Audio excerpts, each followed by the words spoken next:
In 1996, landmark video game developer id Software put out their newest first-person shooter game, Quake. The game was made as a successor to their incredibly popular Doom series and sported an all-new engine with fully 3D graphics, shaking up the genre unlike anything else the world had ever seen. Quake also introduced a variety of multiplayer options that made playing with others online increasingly common, encouraging a plethora of add-ons and modifications to be made to the game. One of the first and most notable of these was a free mod called Team Fortress, developed by legendary Australians Robin Walker, John Cook, and Ian Cawley. The mod had two teams, red and blue, competing against each other in a capture-the-flag style of gameplay with a unique class-based character system. Team Fortress quickly took off and remained one of the most popular Quake mods for years, to the point that it caught the eye of fledgling gaming startup Valve in 1998, who had just released their first game, Half-Life, earlier that year. Valve was so impressed by what they saw that they extended a job offer to Walker and Cook for the development of a sequel to Team Fortress, which they gladly accepted. This sequel, what we now know as Team Fortress 2, has had quite the story development that is still ongoing to this day.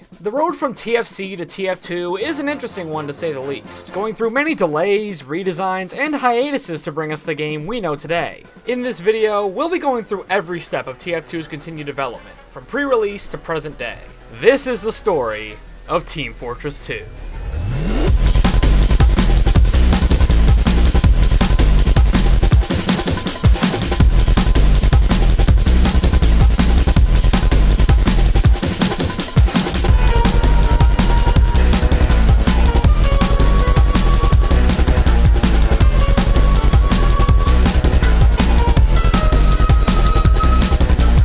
TF2's development began in 1998, the year Walker and Cook joined Valve. Originally known as Valve's Team Fortress, the game was meant to take on a grittier, modern war aesthetic with realistic weaponry, vehicles, and most interestingly, a military command hierarchy, including a new 10th class called the Commander. The Commander would have been the sole, non-physical class in the game, instead having a bird's eye view of the entire map and issuing commands to his teammates, not unlike a real-time strategy game. Other abilities of the Commander would have included building structures on the map and providing air support to his teammates. However, the development team ran into too many issues with implementing the class, which lead designer Robin Walker delineates in the Gravel Pit developer commentary in the final game. For instance, how do we design the game such that the commander can have fun, and at the same time ensure that the players down on the ground can have fun? How do we ensure that the players and the commander value the output of each other? How do we ensure that the game is still fun if you have a terrible commander? Or conversely, if you're a great commander with a terrible team? We spent many months working on these and other issues, and never really reached a point where we were satisfied. Ultimately, Valve's Team Fortress would turn out to be a footnote in TF2's history, as development on the game didn't last long before it was scrapped and reworked into a new title. Having been renamed to Team Fortress 2 Brotherhood of Arms, the game took on a wildly different direction, with a strict emphasis on realism and a revamped class system with 12 classes instead of the original 9. Many of these were rebranded versions of the classic mercs, such as the Machine Gunner being proposed as a realistic version of the Heavy.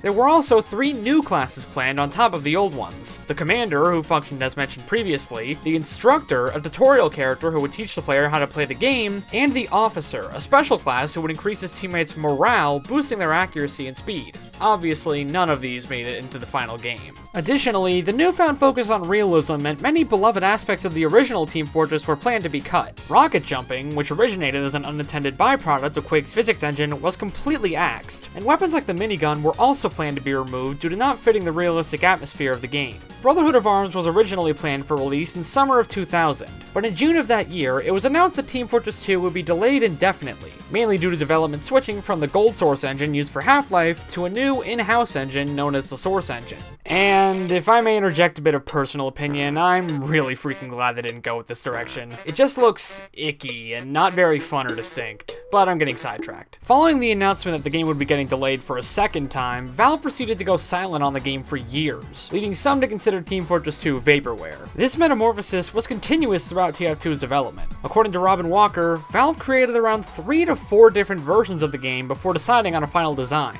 One of these builds, known as Invasion by fans, stemmed from the development of Brotherhood of Arms, but dropped the realistic angle in favor of a futuristic humans versus aliens concept. Notably, the officer class had been completely ditched by this point, and the commander had been morphed into a feature known as Tactical View that could be used by all classes. There was also an all-new class planned for this version known as the Sapper, who specialized in sabotaging and destroying enemy buildings, which all classes could build in this version. This class, brutally, would be turned into a secondary weapon for the spy in the final game. This was also when the designs of the characters started to become noticeably less realistic and more stylized, as can be seen through various pieces of concept art. If you want to know more about pre-release TF2, fellow YouTuber Escalation made a video going into a lot more detail on each of the builds mentioned in this video. You've probably already seen it if you're watching this video, but if you're interested in learning more about the game's story development, feel free to head on over there. I'll put a link to it in the description. It took until 2006 for any real news about Team Fortress 2 to materialize. At the 2006 EA press conference, the current iteration of Team Fortress 2 was finally revealed to the public, albeit in beta form. Most notably, this version completely abandoned the realistic stylings of the previous builds in favor of a stylized, cartoonish look inspired by 20th century commercial illustrations. Andrea Wickland, an artist at Valve, discusses the reasons the team had for making this change in the Hydro developer commentary in the final game. The earliest version of Team Fortress 2 had a heavily realistic art direction. As time went on, we found this was causing us a lot of issues. The differences between our player classes were hard to expose satisfactorily. Weapons firing anything other than bullets were hard to visualize. Our maps didn't make a lot of sense in the real world, where two opposing forces rarely build bases within 50 feet of one another.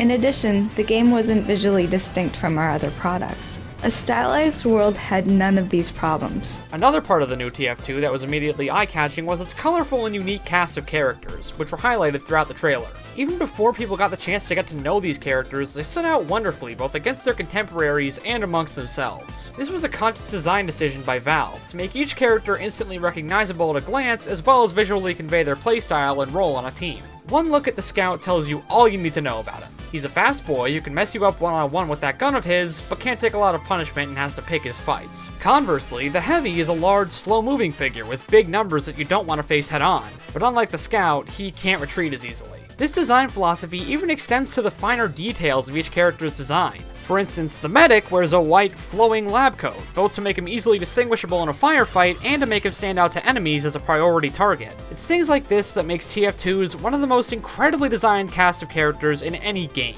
period. Despite all that this trailer has in common with the finished product, there are still a few noteworthy differences to point out. Obviously, there's things like the spy having an armband on his sleeve, and the colors on most of the mercs' outfits being slightly different, but there are also more telling changes, such as the Medic wielding a comically large syringe instead of the bone saw he has in the final, and the Scout wielding an SMG, which was later subbed out for a nail gun, which would finally be replaced again with his iconic scattergun. This was done because the devs felt like Scout's damage output was too piddly up close, and they wanted to make him a more combat-oriented class, which was a great choice in all honesty. I can't imagine playing Scout with a goddamn SMG. Even more revealing is the fact that the Demo Man is depicted not with the grenade launcher or sticky bomb launcher, but with a single pack of dynamite. This is actually a holdout from when Team Fortress 2 was meant to have throwable grenades for each class, much like its predecessor. However, they were removed by the dev team late in development due to being deemed too spammy and confusing, as well as homogenizing the class's combat capabilities. At the EA press conference, Valve revealed that Team Fortress 2 would be releasing in the next year as part of the Orange Box, along with Half-Life 2 and Portal, two other Source games. Valve president and co-founder Gabe Newell stated at the event that the company's goal behind the project was to create the best-looking and best-playing class-based multiplayer game. And they did. Oh, sweet Girardi, they did.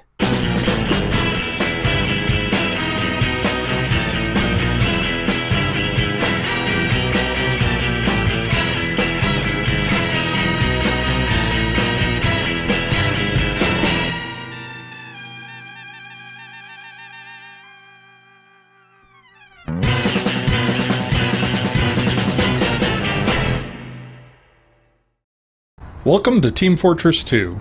After 9 years in development, hopefully it will have been worth the wait. Team Fortress 2 officially launched on October 10th, 2007 to near universal acclaim.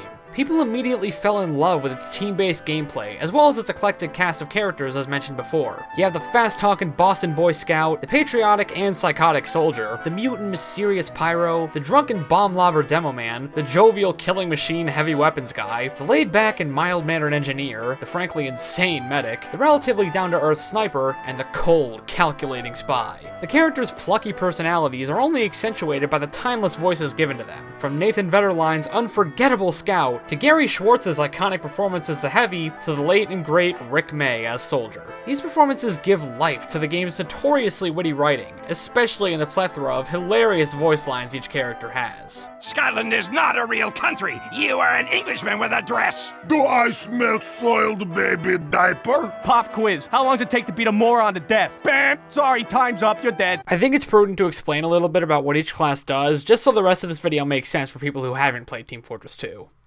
The Scout is a lightweight offensive class who excels at capturing objectives and outmaneuvering his opponents. However, his low health pool and the focused nature of his scattergun make him poorly suited for taking on groups of enemies and dependent on his ability to dodge incoming fire. The Soldier is sort of the all-rounder of TF2, being built to excel in pretty much any situation. His rocket launcher boasts impressive damage output that can be spread around to multiple enemies, and his rocket jump ability allows him to trade health and ammo for a quick boost to his mobility, making up for his below-average movement speed. The Pyro is a close-range specialist, using his limited range flamethrower to light enemies on fire and generally cause a whole lot of panic. The Demo Man is an explosives expert, with a sticky bomb launcher that allows him to set traps and blow up engineer buildings with ease, and a powerful grenade launcher for one-on-one combat. The Heavy is the de facto tank of Team Fortress, sporting the largest health pool but also the slowest movement speed, making him an easy target. His minigun is a force to be reckoned with up close, but falls off hard at long distances, forcing the Heavy to catch his enemies off guard in order to succeed. The Engineer is a setup class who can build and upgrade 3 different buildings: the Sentry Gun, which auto-fires at any enemy in its line of sight, the Dispenser, which provides health and ammo to teammates within range, and the Teleporter, which serves to bring him and his teammates to the front line faster. The Medic is the only dedicated healer in the game. He's light on health and weaponry, but the ability to keep his teammates healthy as well as make them invincible with his powerful Uber charge makes him bar none the most important class in TF2. The Sniper is the sole long-range combatant in the game, specializing in picking off high-value targets from a distance. However, he's also one of the squishiest classes in terms of health and has cripplingly little firepower up close, making him an easy kill if you close the distance. Finally, the Spy is the most outwardly complex class in the game, having a unique cloak ability that allows him to get behind enemy lines undetected, a disguise kit that can be used to pose as members of the opposing team, a Sapper which deactivates and destroys enemy buildings, and an instant kill backstab to reward him for successfully infiltrating the enemy's defenses. However, his otherwise low firepower and health means the Spy can't take a lot of fire once he's found out. These 9 classes come together to form a unique and beautiful game flow, which has captivated gamers for generations and contributed to TF2's lasting popularity. You could legit write entire essays about what makes these characters so fun and memorable,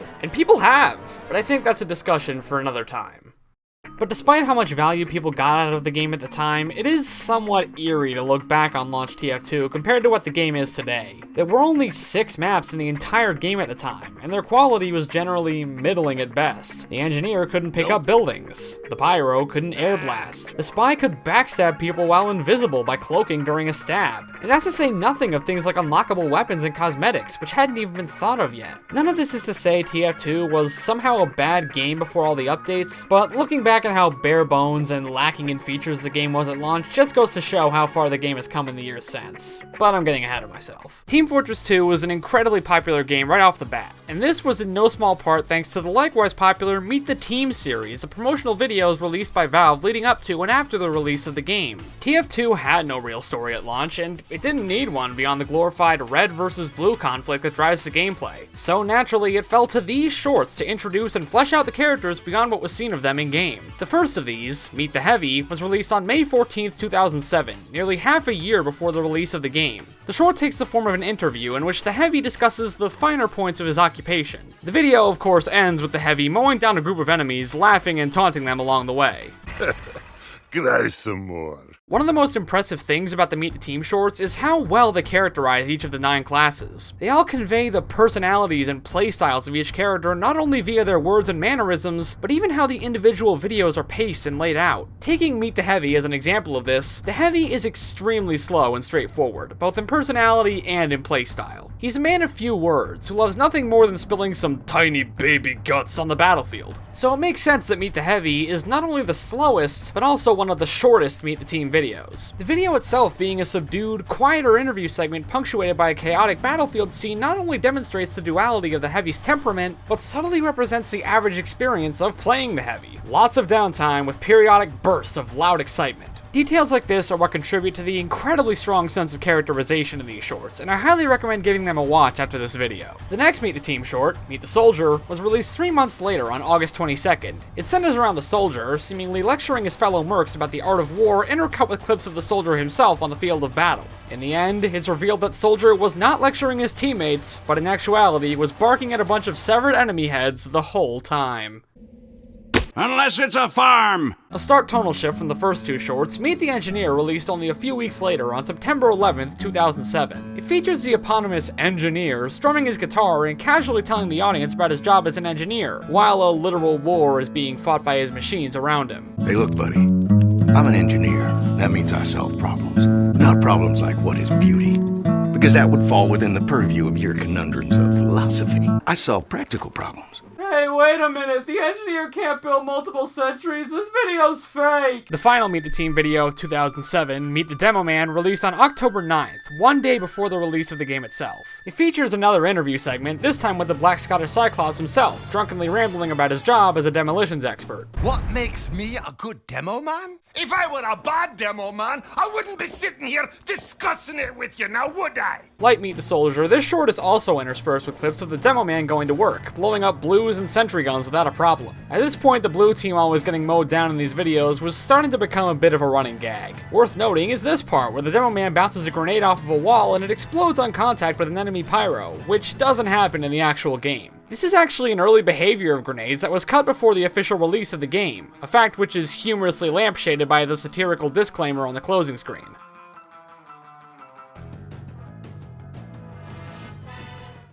We'll be going over the rest of them as they come up chronologically, but for now, I think it's relevant to say that it's hard to overstate the overwhelming success of Meet the Team as a promotional endeavor. The Meet the Team series can, in essence, be taken as a case study in the effectiveness of viral marketing. The shorts themselves all have millions of views, most of them having over 10 million views and beyond. Before long, the Meet the Team shorts were being used in YouTube poops and referenced in completely unrelated content. If you were on the internet in the late 2000s, you knew who these guys were, whether you knew the source material or not. I know I didn't. Robin Walker once said of the Meet the Team shorts that they serve to give ways for people who don't even have Team Fortress 2 yet to get some entertainment from the game. Considering these shorts were my and many others' first exposure to TF2 and provided joy to countless players and non-players alike, I would say this succeeded tremendously. The second year of the game's life saw the release of the fifth Meet the Team short, Meet the Scout, on April 19th, 2008. It opens with the Scout running through the in-game map well, dodging enemy fire, and even outrunning a train. Hey, wait a minute, the Scout can't dodge sentries in the game, this video's fake! It then transitions to yet another interview, humorously transposed in front of the typical Meet the Team title card. The Scout then begins boasting to the audience egotistically, with clips of him fighting the Blue Heavy spliced throughout. Grass grows, birds fly, sun shines, and brother, I hurt people. Boink! I'm a force of nature. Bonk! If you were from where I was from, you'd be f***ing dead. Woo! Meet the Scout wasn't the only new thing to come that month. On April 19th, 2008, TF2's first major content update dropped called the Gold Rush Update. This update marked the debut of the beloved Payload game mode, and introduced it with the titular map, Gold Rush, a haven for spawn campers and turtling engineers everywhere. Even more significantly, this was the first update to add unlockable weapons to the game, specifically for the medic due to him being the least played class at the time. These were the Blutsauger, the Kritzkrieg, and the ever-popular Ubersaw. This update also added 36 new medic achievements, as well as 3 new milestone achievements that would each give one of the new medic weapons when unlocked. In the days before the random drop system, this was the only way to unlock the new weapons. However, these weapons were kind of a mess on launch. For one, the Blutsauger still had the same upside it has today, with the only downside being no random critical hits. Yeah, they hadn't quite gotten the hang of weapon balancing yet. Additionally, while the Ubersaw was virtually identical to how it is today, it was originally unlocked only by obtaining all 36 medic achievements. For context, I haven't even done that, and I've been playing this game for over 8 years. Both of these, thankfully, were later changed, with the Blutsauger gaining its current downside and the Ubersaw requirement being lowered to 22 achievements, as became the standard for later milestones. While the Gold Rush update was kind of a mess in retrospect, it did set the precedent of major content updates, adding weapons, maps, achievements, and being themed around specific classes, so we have that to thank it for, I guess.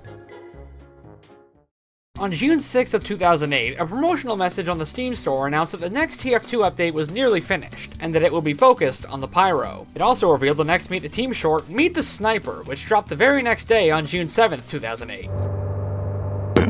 Headshot. Meet the Sniper takes on a unique TV documentary-esque style wherein the sniper goes about his daily work, all while regaling the perks of being a sniper. It also establishes that the sniper lives in a van, pisses in jars, and has daddy issues, which I think is hilarious. Fun fact, this bobblehead that appears at the beginning of Meet the Sniper is meant to be a caricature of the Civilian from Team Fortress Classic. The Civilian was a VIP-type character who was only playable in the escort game mode, wherein one team would be tasked with guiding the Civilian to a specified location while the other team tried to kill the Civilian. This mode didn't make it to TF2 and was spiritually succeeded by Payload, although unused code in the release version of the game implies that there are plans to bring the VIP escort mode and the Civilian back at some point. So I guess technically this means there were 10 classes in Team Fortress Classic instead of 9 like I said before. Fight me! The Pyro update itself came out a few weeks later on June 19th, and it finally gave the Pyro a saving grace in the form of Air Blast. This finally gave Pyro an answer to range spam, among other things, and has come to be the class's most unique and valuable asset. Additionally, the Pyro got 3 new weapons: the Backburner, the Flare Gun, and the Extinguisher. The Flare Gun gave Pyro a way to play at range, something the class desperately needed, and the Extinguisher served to make the class even more deadly at its effective range. The Backburner, though, was kinda weird. It dealt crit damage from behind like it does now, but not only could it straight up not Air Blast originally, but when it was first implemented, it gave the Pyro a health bonus that made them bulkier than a soldier? What? Thankfully, this attribute was removed only a month later, when Valve realized how stupid it made the class. The Pyro update also saw the first community-made maps be added to TF2, them being Turbine and Fastlane. Side note, does anyone actually remember Fastlane? I know I don't. While the quality of these maps may be dubious at best in today's context, they represent a huge step taken in TF2's development as community contribution became more and more commonplace throughout the years. Notably, the Pyro update was also what coined the TF2 tradition of gradually revealing an update's contents over several days, with the original Steam store post featuring a sneak peek of the Extinguisher, Meet the Sniper teasing the Flare Gun, and the release of the update finally showing all 3 weapons in full, as well as the new maps and Pyro achievements. This technique would be refined in later updates to come.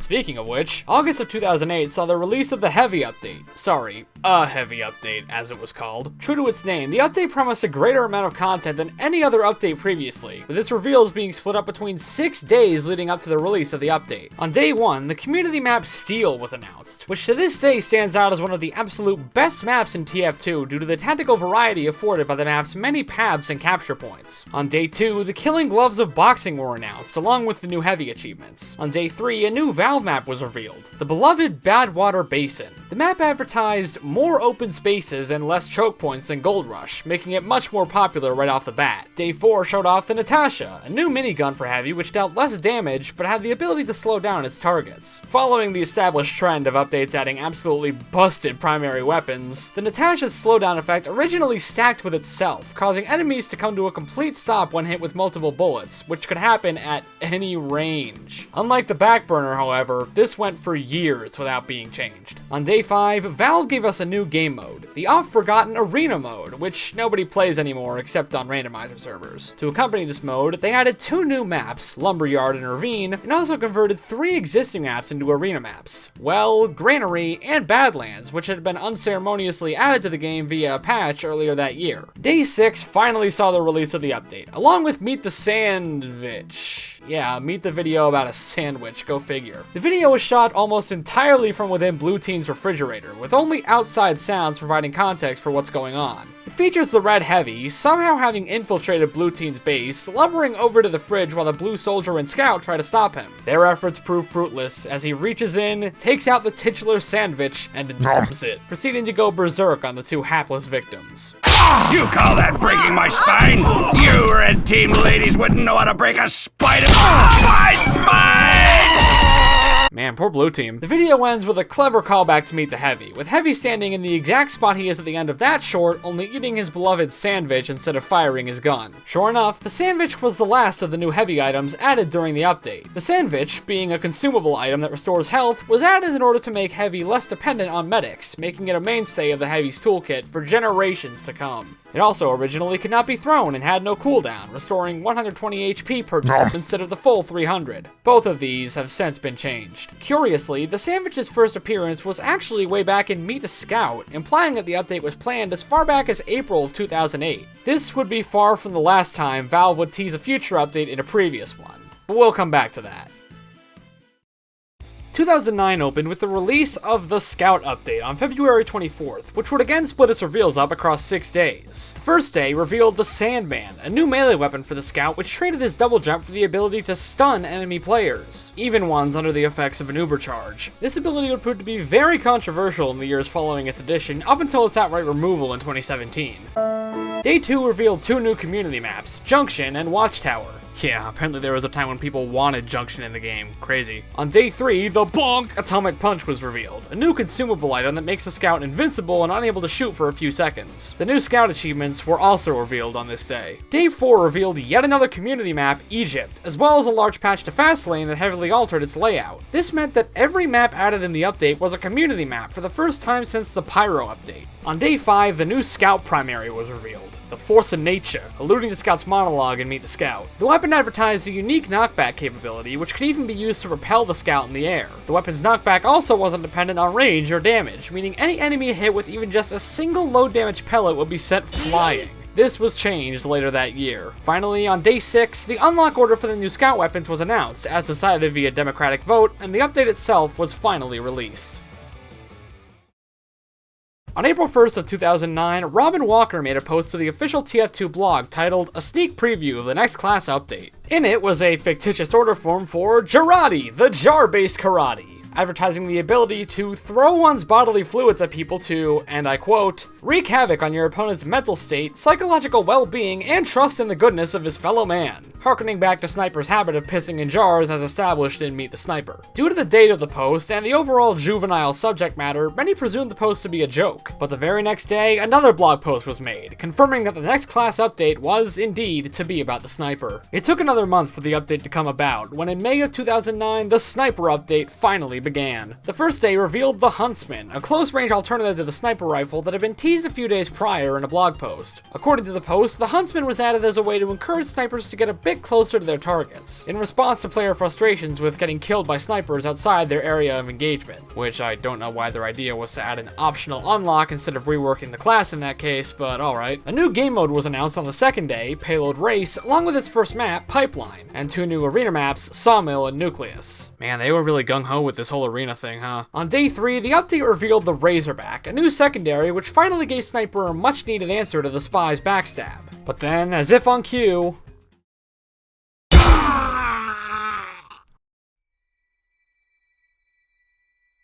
on day 4, the Spy was revealed to also be receiving items as part of the update. Specifically, these were the Cloak and Dagger and the much reviled Dead Ringer, explaining how Spy survived getting killed by Sniper the previous day. This day, notably, also marks the first public appearance of Saxton Hale, CEO of the in-game munitions company Manco. We'll be seeing a lot more of that guy, don't worry. After a weekend break, the new Spy achievements were revealed on day 5, along with the new Meet the Team short, Meet the Spy. The video was by far the longest of the Meet the Team series to that point, and is the only one to be from the perspective of the blue team as the red spy infiltrates their base. Soldier, Scout, and Heavy bust into the intel room to find the intelligence still there, as Spy enters right behind them. The blue spy then details the horrors of the red spy, as the man's heinous acts play out right before the viewer's eyes. He could be in this very room. He could be you. It could be me.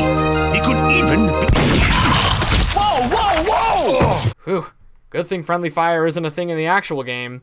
Otherwise, the spy might really be as scary as this video makes him out to be. Day 6 saw the reveal of the Ambassador, a new spy primary with the ability to headshot people. At first, it could only deal mini crits by doing this, but in a matter of days, it was upgraded to dealing full crits on headshot. This turned out to be a very controversial change, which would result in the weapon getting nerfed to shit in the years since. Which at that point I feel you kinda had to admit that headshots are problematic as a concept. I mean, I don't know why it's okay for Sniper to be able to map people for over 100 damage on a dime, but it's not okay for Spy to do it with a much worse weapon. What was I talking about again? Oh right, the update. On the 7th day, the Sniper came back and received not only an all-new set of shiny achievements, but yet another new weapon, the Jarate, as was teased in the April 1st post. Boy, leave it to Valve to add entire weapons based on blink and you miss explicit background gags. The reveal was accompanied by the first ever TF comic, titled The Insult That Made a Jarate Master Out of Sniper, in which the red sniper gets brutally insulted by the blue spy, which drives him to pick up the art of Jarate and show that bully who's boss. Humorous and satirical as this comic is, releasing comics alongside major updates would go on to become a long-standing tradition for the TF team. And it all started with the insult that made a Jarate Master out of Sniper. Thanks, Jarate! And hey look, it's Saxon Hale again! Told you we'd be seeing more of him. On the 8th day, the update was finally released as the Sniper vs. Spy update, with all the additions specified in the days before. However, in an additional bonus day, it was revealed that Valve would also be adding the first hats to the game, in a move that would unknowingly shake up the course of the game so much that it basically jumped genres. 9 new hats were added in the update, 1 for each class, some of which were teased in the Meet the Spy video. These hats would later be discontinued in 2013, becoming unobtainable in any form. Hi, Future Diglett here. This is obviously incorrect. Some of these hats can be obtained through unboxing specific crates, but we aren't at that part in the game's history, so we're gonna ignore that for now. Notably, this was also the update that added the random drop system to the game, giving players a way to obtain these new hats if they were lucky enough. Oh, and Hoodoo was added too, but who cares? All in all, Sniper vs. Spy was by far the largest and longest update of its time, and with all the bravado surrounding it, it would be hard to top going forward. In August of 2009, the Classless update was announced, which, true to its name, was the first major update to not be themed around any specific class. The first day announced a new community arena map, Off Blast, along with a whopping 18 new hats, including such classics as the Tyrant's Helm, the Officer's Ushanka, and my personal favorite, the Otolaryngologist Mirror. Suck it, item description. Day 2 revealed a new game mode, King of the Hill, with a new map, Viaduct, to debut alongside it. 2 arena maps, Nucleus and Sawmill, were also converted into their more iconic King of the Hill variants in the process. On day 3, it was announced that Sawmill had also been converted into a Capture the Flag map, and a new community map, Yukon, was also added to the game. Notably, this update's page on the TF2 website was the first to contain hidden pages, leading to various newspaper clippings from Here's Some News, Mate, the official bloody newspaper of Australia. One of these pages mentions a Zephaniah Mann, listed as the original proprietor of Manco. We'll get back to him in a bit.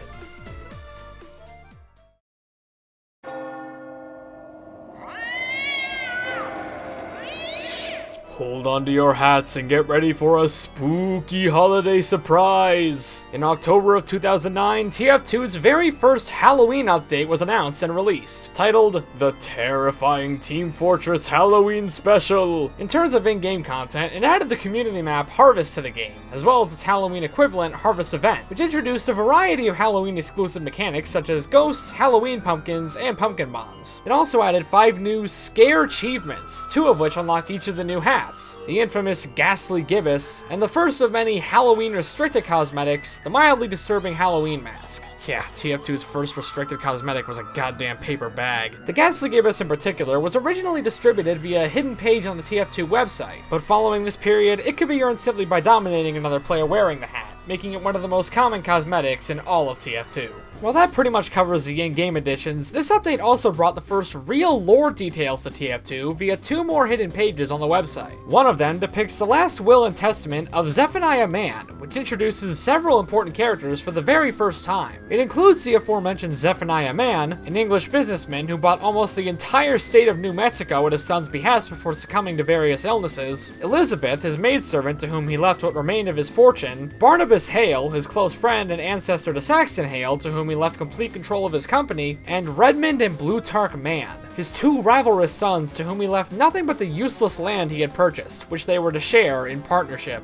This would serve as the spark for a century-long conflict that would come to be known as the Gravel War. The will also establishes that the ghost present on Harvest Event is, in fact, the wayward spirit of Zephaniah Mann himself, who haunts the Badlands out of spite and anger, cursing anyone who dares wield a weapon over his grave. The second page leads to a sand-covered family portrait depicting all of the aforementioned characters, along with a mysterious 6th figure obscured by the sand. Part of Zephaniah's will was also obscured, the contents of which would remain a mystery for years to come. For how small of an update it really was, the Haunted Halloween Special is incredibly significant to the history of TF2. It not only started the tradition of Halloween updates, which has continued to be honored for every year since, but it also added the game's first hint of backstory and context to the overarching conflict, which would continue to be expanded upon for years to come.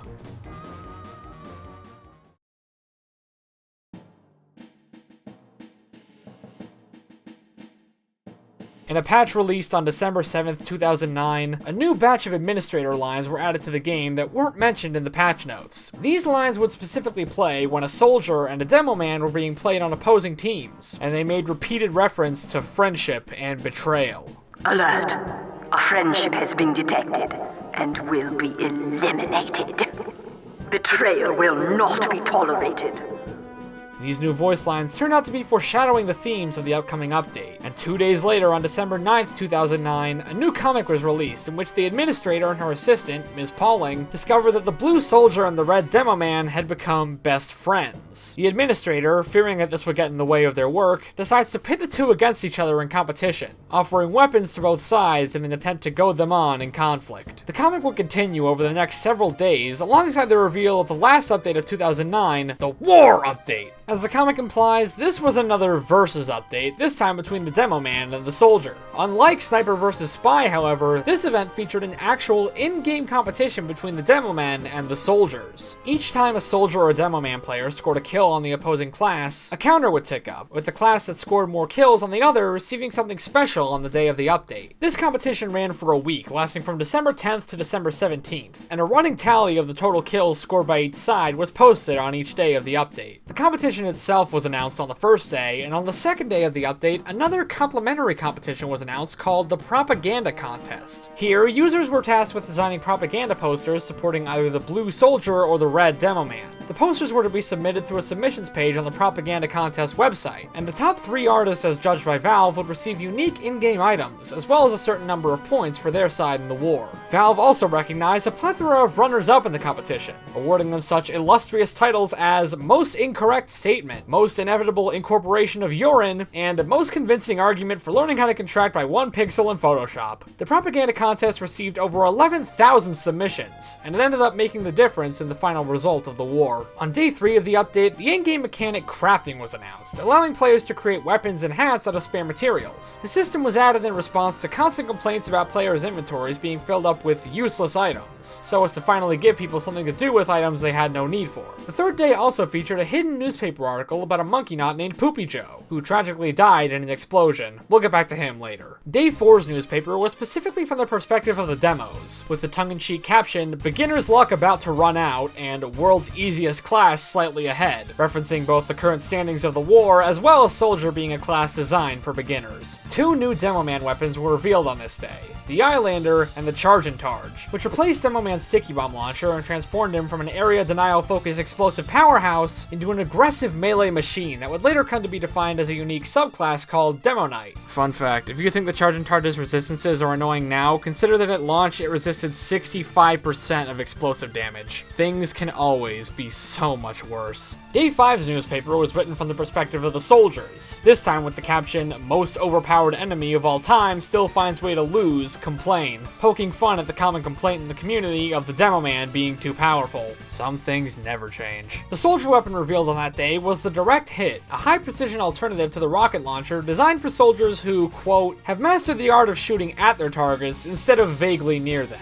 Day 6 marked the final day of the competition and showed off new weapons for both Demo and Soldier. The Demo Man received the Scottish Resistance, a new secondary which was advertised as the Thinking Demo Man Sticky Bomb Launcher, allowing him to set multiple traps at once in exchange for offensive capability. The Soldier, meanwhile, got 2 weapons. The Buff Banner, a new secondary which could buff the soldier and his teammates similarly to the scrapped officer class, and the Equalizer, a melee weapon that increased Soldier's damage output and speed as his health got lower. The latter would notoriously later be split into 2 weapons, the Equalizer, which increased damage, and the new Escape Plan, which increased speed. The new Soldier and Demo Man achievements were also revealed on this day.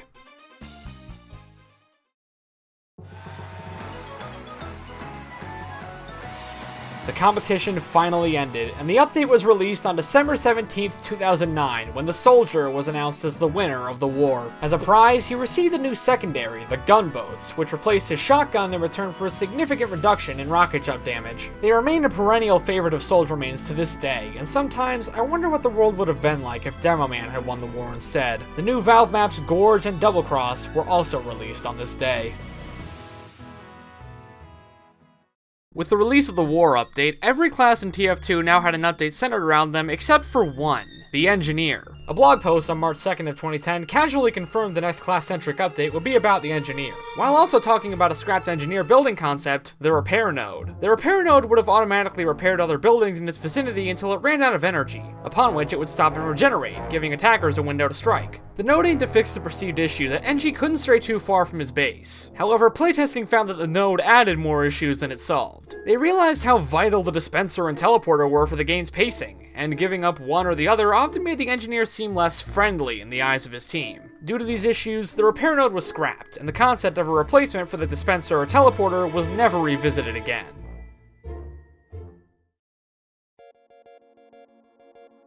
Valve started 2010 off with a bang by launching the community contribution page on the TF2 website on January 13th, which allowed players to submit items and maps directly for potential inclusion in the official game. While Valve was no stranger to adding popular community-made maps before, this was when they really started to go all in on community content. 2010 also gave us TF2's first ever content packs. These were smaller updates which included items, and occasionally maps, that either came from the community or were added to promote other games or real-world events. I'll largely be glossing over these for the sake of the video because, frankly, we'd be here all day if I stopped to talk about all of them. But what's significant about these first few content packs is that it was the first time Valve added items created directly by the community, which would become an increasingly common occurrence over the game's lifespan. On April 29th, 2010, the familiar beige of the TF2 website was graced with a splash of gold as the 119th update released. The update was originally intended to commemorate 100 patches to Team Fortress 2, but thanks to the volatile and mysterious effects of Valve, it ended up commemorating 119 patches instead, which is still something, I guess. The update itself didn't really add much of anything, only adding a couple new medals to the game to distinguish veteran players who played the game close to launch. Oh, and the Mercenary. Oddly, the April 28th patch, which came out one day before, added a new weapon for Scout as well as a new community map, Freight. Guess it should have been the 118th update. While the 119th update largely went off without much fanfare, TF2 fans wouldn't be left hanging, as a hidden link tucked away at the very bottom of the update page led to a teaser trailer for the upcoming Engineer update. The trailer revealed that the update would be coming soon, and that's about it, really. Before that, though, a new blog post on June 9th, 2010 teased that Team Fortress 2 would finally be coming to the Mac. I guess people were asking for that or something. Sure enough, the very next day, the Mac update was released, which included the new promotional item, the Earbuds, a favorite of old school traders everywhere. The update also added offline practice mode with bots and a new training mode, because apparently Valve didn't have faith in Apple users to learn to play the game themselves. Good on them, really. The Mac update also came with the release of a new comic titled A Visual History, in which the Red Soldier, Scout, and Heavy stumble across an Apple store in the middle of the desert. Yeah, this comic's weird and not very canon. Moving on. In a patch released on July 1st, 2010, a new weapon was secretly added to the game, known as the Golden Wrench. The Golden Wrench was only obtainable through crafting, from which it had an incredibly small chance of dropping upon crafting any item. The weapon didn't actually start dropping until 3 days later on July 4th, and only 100 of these were ever obtained via this method. The very next day on July 2nd, Valve released a new comic titled Loose Cannon, in which the Blue Engineer, Del Conager, is contracted by Blutarch Man to upgrade the life extender machine built by his grandfather, Radigan Conager. To this end, he gives Del a collection of his grandfather's old blueprints, including a bunch of unrealized weapon concepts, which the engineer takes it upon himself to build. The comic's emphasis on the engineer and his lineage sparked speculation in the community that the engineer update had finally begun. The comic also expands on the story of the Mann family, establishing that the conflict between Redmond and Blutarch goes as far back as the year 1850, as well as introducing the fictional element Australium, a substance so powerful that it turned Australia into a futuristically advanced nation. In 1890, on June 5th, the Engineer Update page was unveiled, which took the appearance of a wall with a bunch of Radigan's files taped to it, including such fascinating tidbits as a photo of the TFC mercs, establishing Team Fortress Classic as canon to Team Fortress 2, several pictures making reference to and depicting Australium, and a crossed-out blueprint of the repair node, a clever reference to how the node was planned for the update, but scrapped. Unlike previous updates, which revealed content on a daily basis, the Engineer Update would reveal a new map and weapon for every 25 golden wrenches found by the community. For the first 25 golden wrenches, the Frontier Justice was revealed, a new shotgun for the Engineer which had actually been teased as far back as the Mac update. 50 golden wrenches revealed the Wrangler, a new secondary that allowed manual control of the Engie sentry gun, as well as the new payload map, Upward, and the new Engie achievements. The next milestone showed off the new payload race map, Hightower, which would go on to be infested with friendlies, MGE scout mains, and rocket jumping soldiers for the rest of its days. Additionally, the community-made Engineer weapon, the Southern Hospitality, was also shown during this day, although no details were given on its stats until release. The new page also came with a variety of hidden images, several depicting Radigan Conager with the new weapons, teasing the gunslinger a day before its official reveal. Another hidden image also teased that the engineer would finally be getting the ability to move his buildings as part of the update. It's kinda crazy how a mechanic that so many of us take for granted took 3 years to actually be added to the game. Finally, after all 100 golden wrenches had been found, the gunslinger was revealed in full, as well as the mini-sentry and the absolutely massive new payload map, Thunder Mountain. The update itself was released later that day. Curiously, the community map Cold Front was also added in the update, but for some reason it wasn't teased or mentioned anywhere on the update page.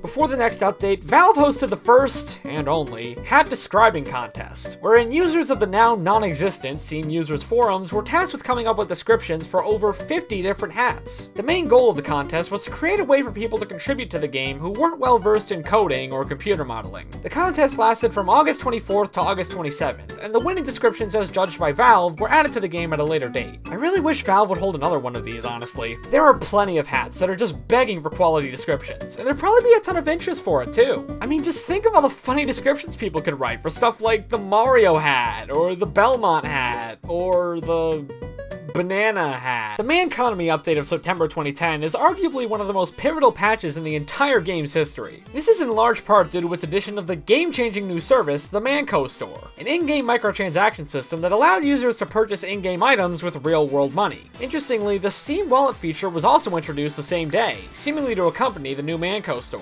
Additionally, the iconic Manco supply crates were added to the random drop system, which could be opened with Manco supply crate keys purchasable at the Manco Store. These crates would regularly be rotated in and out of the drop system with different contents each time, usually containing hats and gear. I literally have pages of these things just sitting in my backpack from when they used to drop. That's how common they were. The update also added trading, a new way for players to exchange items with each other, which would see heavy use and even lead to the in-game hat economy we see today. Some still argue whether the addition of microtransactions was a good thing for the game, but overall, this update added many new ways for players to obtain their precious hats, which has not been lost on the community. The update also came with a brief comic called Bidwell's Big Plan, in which Sexton Hale's assistant, Mr. Bidwell, informs his boss that the people are demanding more hats and weapons, and proposes the idea of the Manco Store, explaining its existence in-game. Of course, the update itself added a good amount of hats, and on top of that, the first ever item sets were added to TF2. These were the Tank Buster set for Soldier, the Gas Jockey set for Pyro, the Crocodile kit for Sniper, the Saharan Spy set for Spy, and the Special Delivery set for Scout. Originally, these sets all had unique stats associated with them, such as the Scout gaining 25 max health and the Sniper becoming completely immune to being killed by headshots. These set bonuses, as they were called, were pretty stupid to say the least, and they were removed in 2013 due to being unbalanced, in favor of a simple calling card bonus that is purely visual. The update also added a variety of tools for purchase in the Manco Store, such as name tags, dueling minigames, and the game's first colors of paint. Finally, the first vintage and unusual quality items were added to the game during this update. The former to keep old items from losing their value after becoming purchasable, and the latter to give players additional incentive to open crates, which evidently has worked wonders considering the amount of crate unboxing videos on YouTube. Nice going, Valve.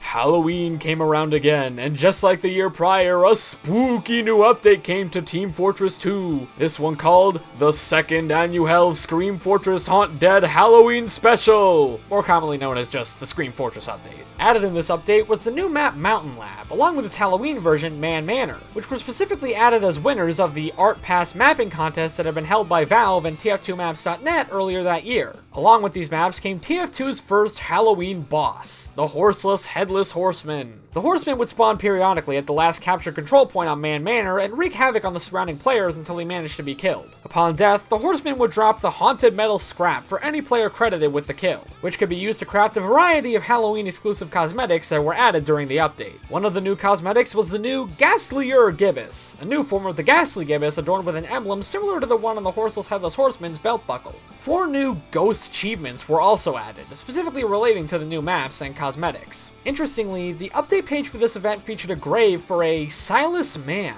Clicking on the grave will lead the viewer to another image of the Mann family portrait, this time with a previously unseen second half that depicted a male figure, presumed to be Silas Mann himself. Not much is known about Silas, and he doesn't seem to be too important in the grand scheme of things, but what we do know is that he, like his brother, would go on to haunt the mortal realm after death, in the form of the horseless, headless horseman.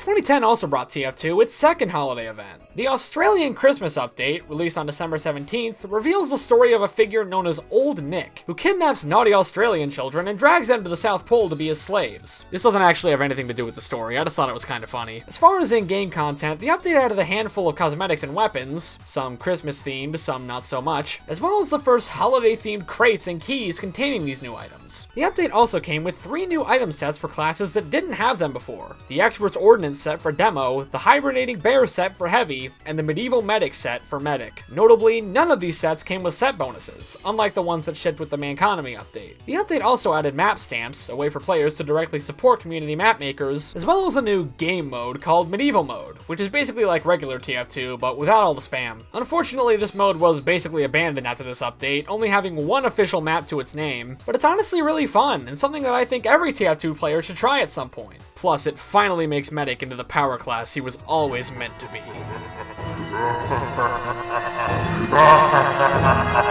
2011 is widely considered to be the most jam-packed year of the game's life for a variety of reasons. The Hatless update of April 2011 is not one of those reasons, but it's still plenty interesting in its own right. True to its name, the Hatless update added 0 hats to the game. Yeah, that seems about right. In fact, the update added very little in the way of new content at all. It was mostly tweaks to old weapons and modes, such as Demo, NG, and Spy getting their own training mode lessons. The map Badlands was also converted to a King of the Hill map for this update. However, the update can claim a few things for its own. For instance, the coaching system was added, which was a sort of reimagining of the commander dynamic from early concepts of the game, where new players could request a coach who would give them prompts on where to go and what to do. The voting system was also added to the game, where players in a server could call a vote for a variety of things, such as changing the map, scrambling the teams, or kicking a specific player, which would come to be very much appreciated in the years since. Finally, this was also the update to add styles, which basically act as alternate appearances for cosmetics that support them. All in all, while the Hatless update may seem like a footnote in the history of TF2, it added a plethora of miscellaneous improvements that the game wouldn't be the same without, and for that, I respect it.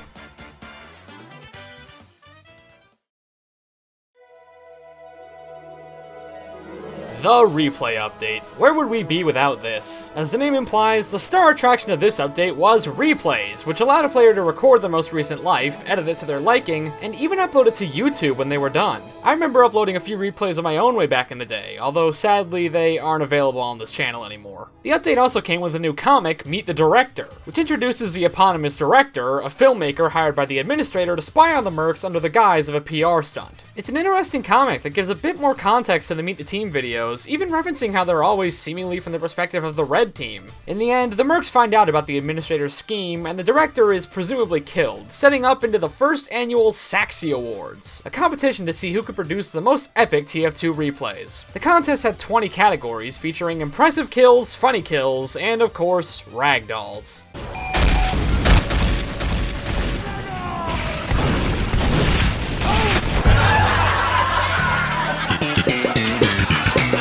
A single winner was recognized for each of these categories and given a unique in-game item, the Saxy, a melee weapon usable by all classes that turns its victims to gold, much like the Golden Wrench. The Saxys would be expanded in years since to include TF2 fan animations, and they would continue all the way through to 2017. The update itself, of course, also came with a handful of new hats, one of which, the Frontline Field Recorder, was earned for getting one of the new replay achievements, specifically for earning 1,000 views on a YouTube upload of your replay. I say was because in-game YouTube uploads have been broken for years due to TF2 not supporting YouTube's modern API, so that's a bust. The game's first special taunt, the Director's Vision, was also added, being earned simply for spending some time editing a replay. Too bad replays have been bugged for like 6 years. You know, these updates are cool and all, but it's been a while since we've seen a big one, like the ones with multiple day reveal schedules. Hell, it's been a couple years since the last Meet the Team short, too. We still got 2 classes left to go. What is going on? Where the hell is the next big update?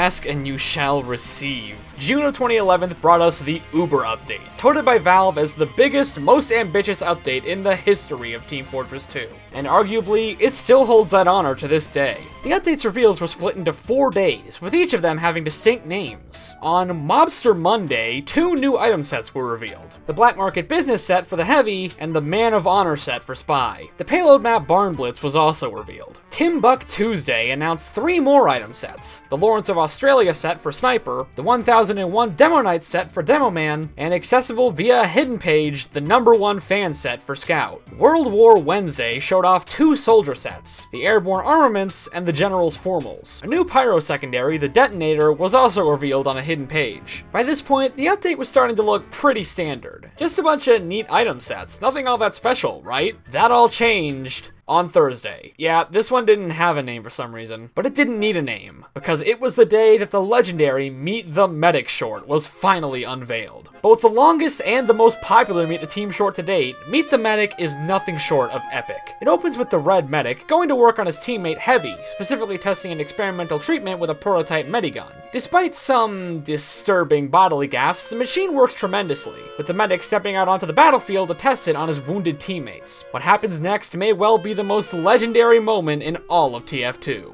Are you sure this will work? Medic Gaming!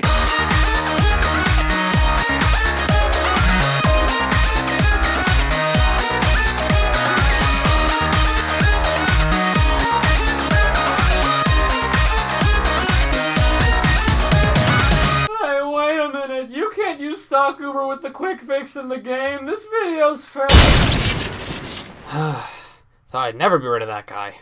Anyway, Meet the Medic is currently the only TF2 short that we have substantial behind-the-scenes info for. It was originally going to be quite different, instead focusing on the medic returning from a vacation to find his teammates battered and bruised, failing miserably without their doctor. However, the TF team found that this direction took too long to deliver a simple premise, so it was scrapped in favor of a typical interview-style segment, this time centered around the origin of the medic's medigun. But the team realized again that they were focusing too much on an inanimate object instead of the medic himself, so they reworked the short again into the glorious masterpiece we see today. And honestly, I'm glad they did. Those other concepts don't sound anywhere near as interesting as what we actually got. You'd think the release of Meet the Medic would have generated enough buzz for one day, but on the very same day, Valve dropped the real bombshell reveal, the clinical trial set for the Medic. Oh, and Team Fortress 2 went free to play. The decision to make TF2 free-to-play proved to be very controversial throughout the entire web, but it turned out to be incredible for both the growth of the game and the pocket of Gaben as well, with Valve reporting after that the game's revenue increased by a factor of 12 following this change. So, what did all the loyal players who paid for TF2 before the Uber update get to commemorate their purchase? A stupid hat. I mean, what game do you think you're playing here? It's not like you were gonna get a certificate or something. In a blog post the day after called Stuff Friday, 2 new special taunts were revealed. The Meet the Medic, a new Medic exclusive taunt based on the new short of the same name, and the Schadenfreude, which... yeah. Although it wasn't mentioned anywhere in the update itself, the Uber update completely overhauled the main menu into the more modern iteration most are familiar with. It was also what added the first strange quality items to the game, specifically as part of Crate Series 19, 20, and 21. Initially, the strange quality was exclusive to weapons gotten from crates, but eventually it would be extrapolated to cosmetics as well, tracking points earned while worn instead of kills. All of these were finally added on June 23rd, 2011, perhaps the biggest day of TF2's life. This left only one class without a Meet the Team video, but they'd have to wait another year for that.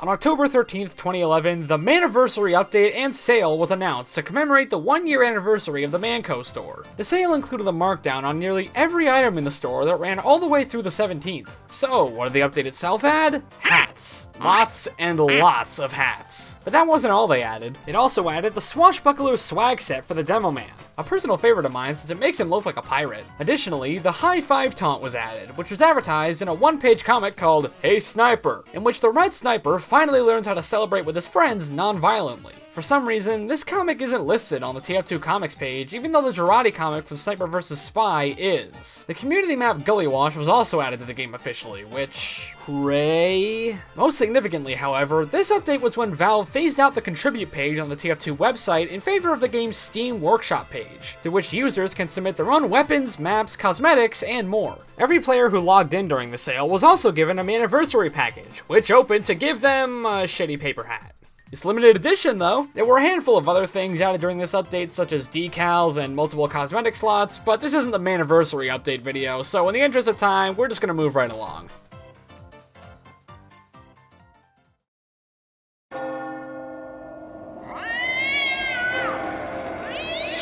It's that spooky time of year again. Okay, I'll stop. In October of 2011, the third annual Scream Fortress Very Scary Halloween Special was launched, along with a new comic titled Bominomicon. It details the story of how Demo Man lost his eye to the accursed book of the same name, and also introduces the Eldritch Magician Marasmus, who would come to be a sort of mascot for TF2 Halloween events in the future. As was teased at the end of the comic, the update itself added a new Halloween boss, Monoculus, a haunted version of Demo Man's eye that patrols the new Halloween map, Iaduct. 2 new eye achievements were added, specifically relating to the defeat of Monoculus and the rewards earned for doing so. Defeating Monoculus earned you the Monoculus hat, and reaching the Bominomicon on Loot Island thereafter would get you the Bominomicon itself as a wearable badge that makes the wearer explode on death. Finally, the update also added a new set of Halloween cosmetics for each class. They were... the Curse of Nature for Scout, the Tin Soldier for Soldier, the Infernal Ant for Pyro, the Highland Hound for Demo, the Franken Heavy for Heavy, the Brundle Blunder for Engie, the Mad Doctor for Medic, the Camper Van Helsing for Sniper, and the Invisible Rogue for Spy! Any of these new items can be found in the new Haunted quality if gotten from gifts found in the Underworld section of Iaduct. They can also be obtained from the new Halloween Goodie Cauldron, which gave players a seal mask,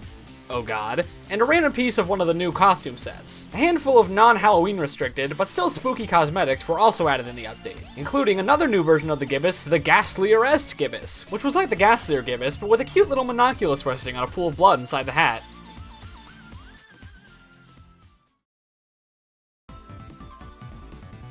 And of course, we can't have a year in TF2 without the obligatory Christmas update. The Australian Christmas 2011 update, released on December 15th, was split into 2 parts. On day 1 was the reveal of the new control point map, Foundry, as well as 2 new item sets, Dr. Gordbort's Brainiac pack for Engie, and Dr. Gordbort's Moonman pack for Pyro. But who is this Dr. Gordbort, you might be asking? Well, earlier that year in July of 2011, Dr. Gordbort's Victory Pack was added to the game, a new set of items for the soldier that were based on Dr. Gordbort's infallible ether oscillators, an online shop for novelty futuristic weaponry. I honestly don't really know what this is about, and it's probably not canon anyway. The pack also came with a short comic called Gordbort's Crash, which shows how the Red Soldier came into possession of these weapons. The first day of Australian Christmas 2011 too came with a Gordbort-themed comic. True Meaning opens with Engineer telling Pyro about the story of Old Nick, only for their wholesome Smith story time to be interrupted by a Gordbort rocket full of futuristic guns crashing directly into Engineer's house. Please don't make me say Gordbort ever again. Day 2 revealed a handful of community items that were being added to the game, as well as naughty and nice winter crates. The latter containing the aforementioned items, and the former containing the first festive weapons for every class, specifically for each class's most prominent weapon.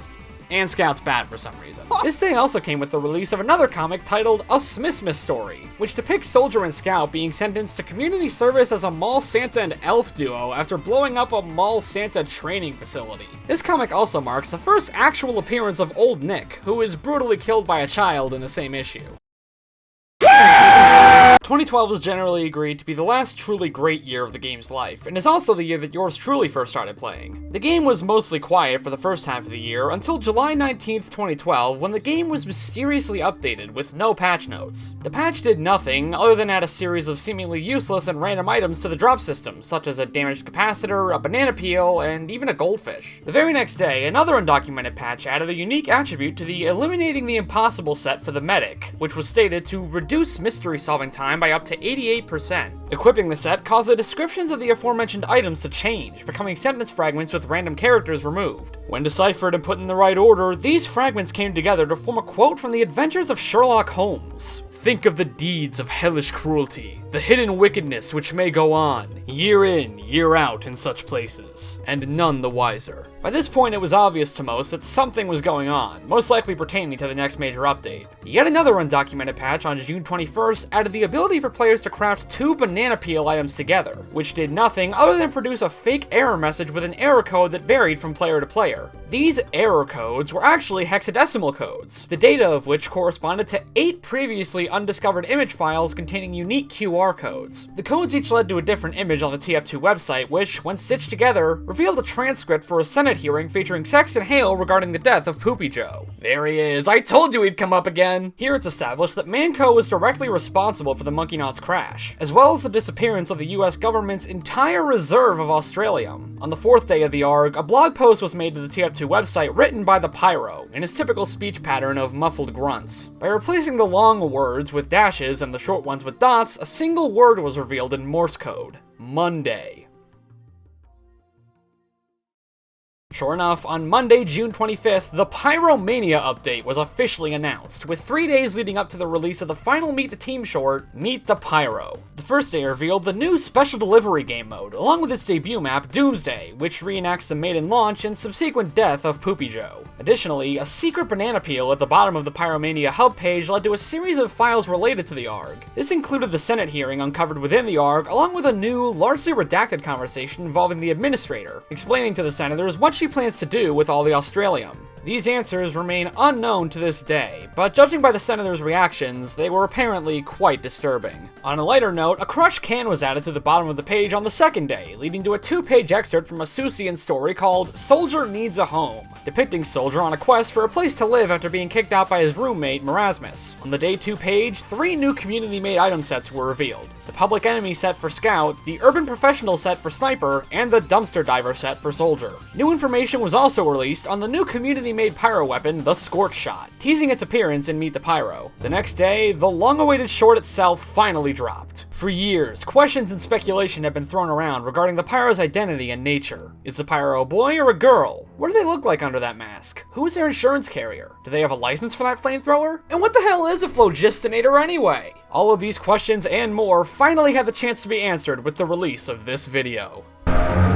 One shudders to imagine what inhuman thoughts lie behind that mask.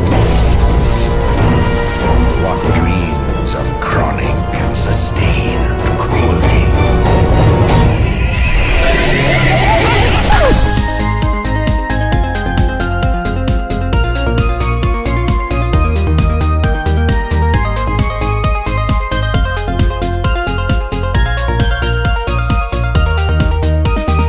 Yeah, apparently the Pyro lives in Candyland. Anyway, Day 3 revealed the Pyro Vision Goggles, a new all-class cosmetic which activates Pyroland, allowing every class to see the world through the Pyro's eyes. Some maps received total retextures for this change, although on most maps it just replaces stuff like health packs and gore effects to be more wacky and cartoony. The day also revealed a plethora of Pyroland exclusive items for the Pyro, such as the Rain Blower, the Lollychop, and the Balloonicorn. A new Scorch Crate was also added to the random drop, containing many of the new items added in the update. Finally, to celebrate the conclusion of the Meet the Team series, Valve decided to release Source Filmmaker, the software used to produce the TF2 shorts, to the public as an open beta. An early version of SFM had technically been discovered by the community as early as the TF2 beta, but this was the first time Valve had released the tool publicly, which has led to a plethora of inspiring and incredible fan works. And this dumb video I made 6 years ago. Ah, peace.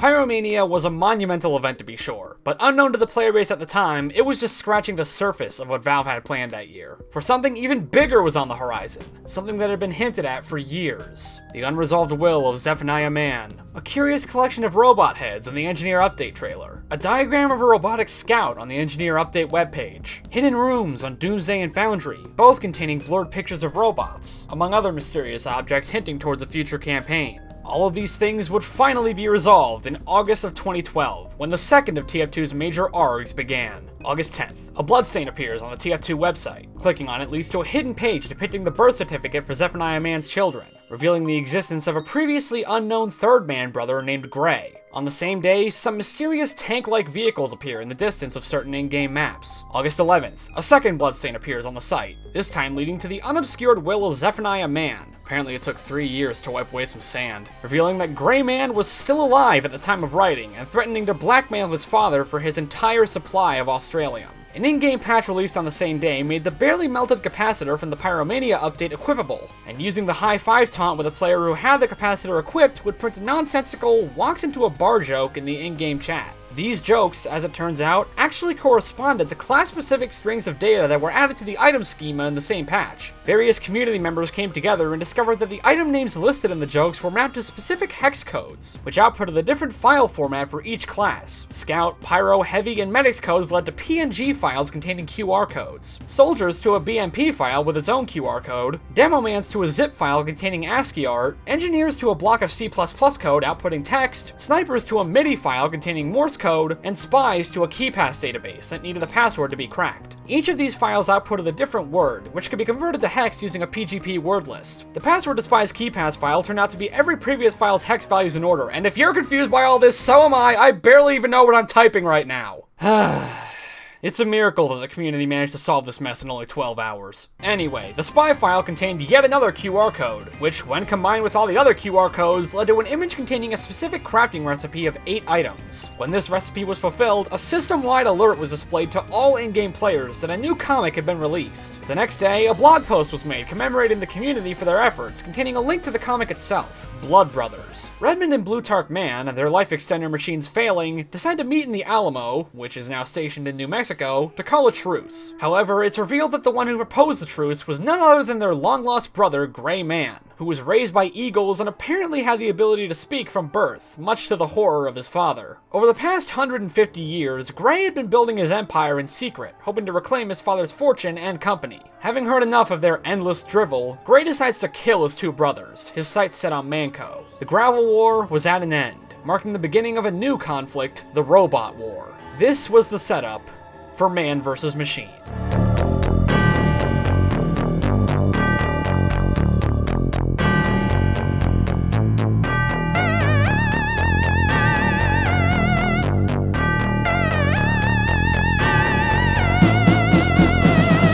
Man vs. Machine, TF2's long-awaited co-op mode, was added on August 15th, 2012, and it featured an army of robots built by Gray Man launching an attack on Manco. A new comic released on the first day of the update, A Fate Worse Than Chess, has Saxton hail fire and subsequently rehire the red and blue teams to defend Manco against Gray Man's metallic army. Their employer's last line of defense, it's up to the mercs to hold off the robotic horde. The update's contents were split into 3 days, with the first day introducing some of the enemies players would be tasked with destroying, the second showing off the new upgrade station and some of the upgrades that mercs would be able to purchase between waves, and the third day revealing 35 MVM achievements and Man Up mode, a more difficult campaign which can be played by purchasing a Tour of Duty ticket and promise exclusive loot, including new MVM-themed cosmetics and bot killer weapons. Of course, the update also came with the first MVM maps, Decoy, Coal Town, and Manworks. Honestly, as someone who started playing right around this update, this was an insane time to be new to the game. Between all the Pyromania content, as well as MVM still being fresh and new, it was just a wild time to be a fan of TF2 in general. Hell, to this day, some of my fondest memories with this game lie with playing Man vs. Machine with my friends. So it's no surprise that MVM remains one of my favorite updates in TF2 history.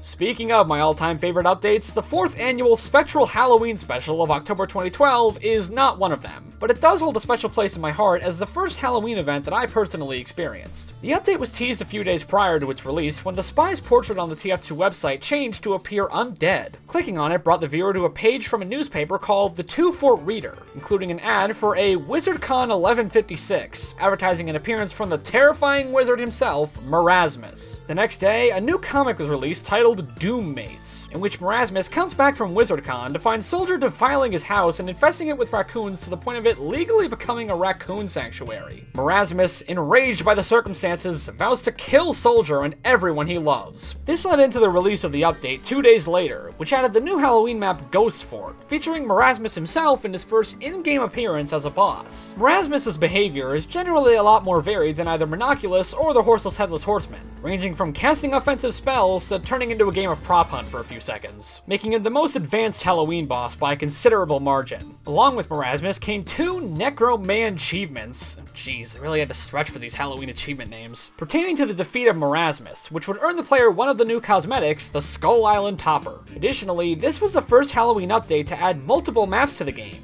also adding Ghost Town as a variant of Coal Town used exclusively in the uber difficult Wave 666. If you haven't played Wave 666 before, there's a video on the Fruit Basket channel of me and a couple of friends attempting it that I think encapsulates the experience pretty well. Am I? Oh, Flying dude! Look at this! what the fuck? What the heck? Oh my god. And of course, following Halloween tradition, the event added a big old pile of Halloween cosmetics, including the Grand Duchess set for Heavy, the Voodoo Curse Soul cosmetics for each class, and yet another new version of the Gibbous called the Ghostly Gibbous, which remains the current version of the Gibbous to this day.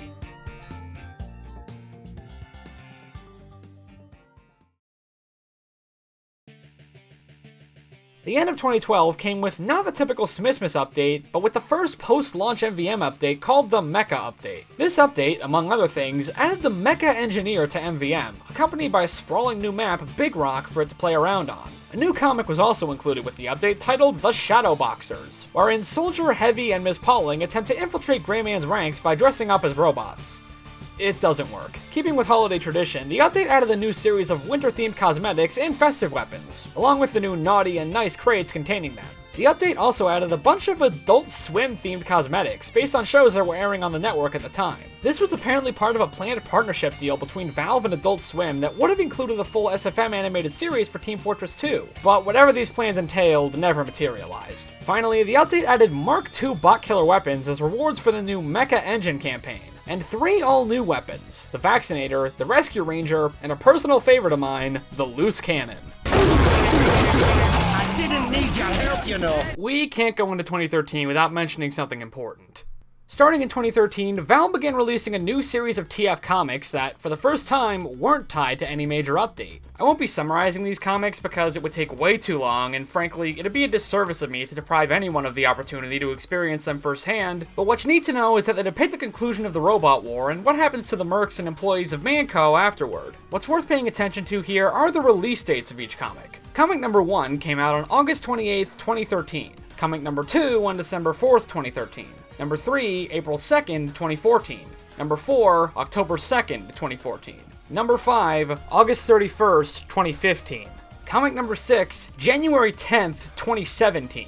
Comic number 7 has yet to be released at the time of this video. And you guys thought you had to wait a while for this video to come out. Hopefully you can see the pattern here of the comics having increasingly widening gaps between each other, to the point that the final one still isn't out over 4 years later. Still, I'd highly recommend giving these comics a read on your own time. They're incredibly fun, and if you read them now, maybe you'll be there when that elusive 7th comic finally releases.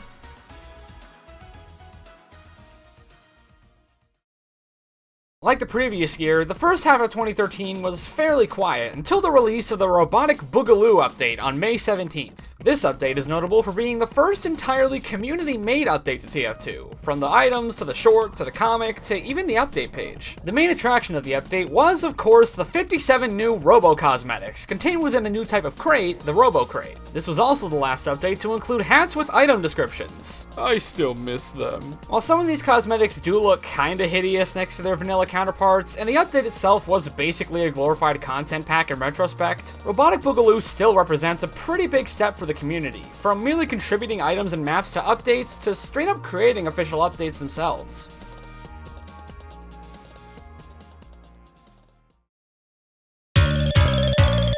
Yep, it's already Halloween again. Get used to it, these years are gonna fly going forward. On October 28th, the new comic Grave Matters was unveiled as a continuation of the story presented in Blood Brothers. In it, Redmond and Blutarch return as ghosts, still in dispute over which of them won the Gravel War. They go to Soldier, who is technically a licensed lawyer as established in a Smithmas story, and advises the two undead brothers that the only way for a victor to be declared is for one of their souls to be sent to hell. Upon hearing this, Redmond and Blutarch both get the bright idea of sending the other to hell. Thus, as the update itself dropped a day later, adapting this premise into a Halloween map called Hell Tower. Redmond and Blutarch's corpses are both stuffed in carts, and it's up to the two teams to wheel the opposing man-brother to hell. Doing so immediately sends both teams to the underworld for a final climactic showdown, in which the team that won the payload race has a slight advantage. On that note, I swear I remember the update when it was first released saying something about the first team to score 1,000,000 wins on Hell Tower being crowned the winner of the Gravel War. In all my digging around for this video, I never found anything supporting this, and a conclusive verdict never came out about it anyway, so either it hasn't happened yet, or I'm just Mandelaing myself hard here. The new map introduced spells, one of the most beloved Halloween mechanics to this day, and a big part of the party kind of style Halloween events have come to take on over the years. Hell Tower, like Halloween maps from years previous, also came with a new boss, kind of. A large clock tower off to the side of the map ticks up every few seconds, and when it strikes midnight, skeleton mooks pop up all over the map.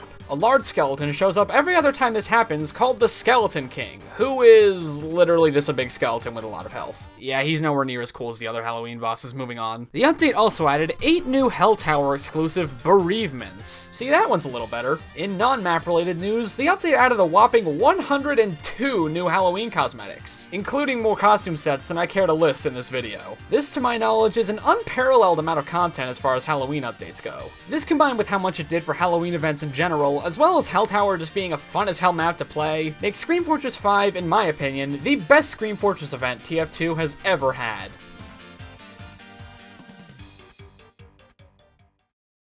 More envy, and you want it? It's yours, my friend. The Two Cities update, another MVM update, was announced on November 20th, 2013, and released the following day. The name of the update referred to the two new MVM maps, Manhattan and Rottenburg, which remain by far the most popular MVM maps to this day. The update also added several new upgrades to MVM, primarily for the medic, as the class was seen as underpowered in MVM at the time. He received a projectile shield, which interestingly seems to be based on a similar concept from the Invasion build, as well as a reanimator that can be used to bring his teammates back from the dead. This greatly increased Medic's viability in MVM by making him better able to keep his teammates alive and fighting. Other than that, a new tour featuring the new maps was added called Operation Two Cities, as well as a host of new man-up rewards such as kill streak kits, robot parts used for creating kill streak kits, and most importantly, the coveted Australium weapons, which drop extremely rarely upon completion of an advanced or expert difficulty MVM tour. To this day, Australium items remain some of the most valuable and sought-after items in TF2, making Two Cities an incredibly popular tour. Unfortunately, this was also the last time MVM would see a meaningful update of any kind, so say goodbye to MVM for the rest of this video. Oh, and apparently there was this new control point map called Snake Water added in this update. I can't find any evidence of it in-game though, so I guess it just doesn't exist. Smithmas came around once again in December of 2013, which, unlike previous wintertime updates, was mostly community-made. The update came with the obligatory new festive weapons for each class, as well as a veritable ton of community-made winter-themed cosmetics that came in the new naughty and nice winter crates respectively. Additionally, the update introduced the new Gift Stuffed Stocking item, which would be redistributed every year at Smithmas, and the Gift-a-Pull, which can be used to gift a single item from the user's inventory to a random online player. Notably, Smithmas 2013 was the first major update in the game's history to not come with its own update page, only getting a blog post recognizing its release. This would, for better or for worse, go on to become the standard for annual holiday updates.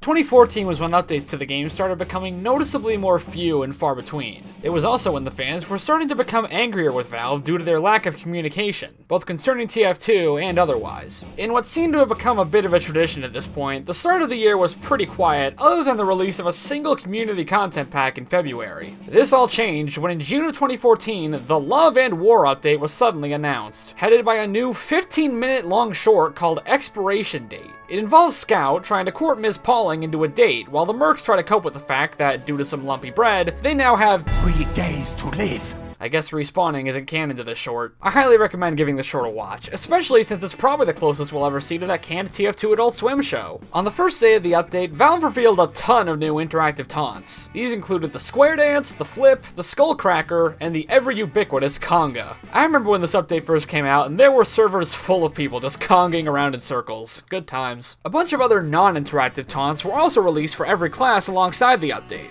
Well, almost every class. Sorry, Heavy. Day 2 revealed 5 all-new weapons. The Backscatter for Scout, the Airstrike for Soldier, the Tide Turner for Demo, the Base Jumper for Soldier and Demo, and the Classic for Sniper, which is specifically based on the sniper rifle from Team Fortress Classic. Neat bit of trivia there. The update also added 4 new reskin weapons based on the short. The Mutated Milk, the Snack Attack, the Self-Aware Beauty Mark, and the Bread Bite. And of course, you can't have a new update without cosmetics, and this update added a lot of them, including way more item sets than can reasonably be discussed in one video. The new Manco stockpile crate that contained these cosmetics started dropping along with the update, as well as the Manco audition reel which contained all the taunts. A new crafting recipe was also added for the bread box, which could be opened to obtain any of the 4 reskin weapons mentioned earlier. A bunch of new achievements were also added, pertaining to the new taunts and weapons.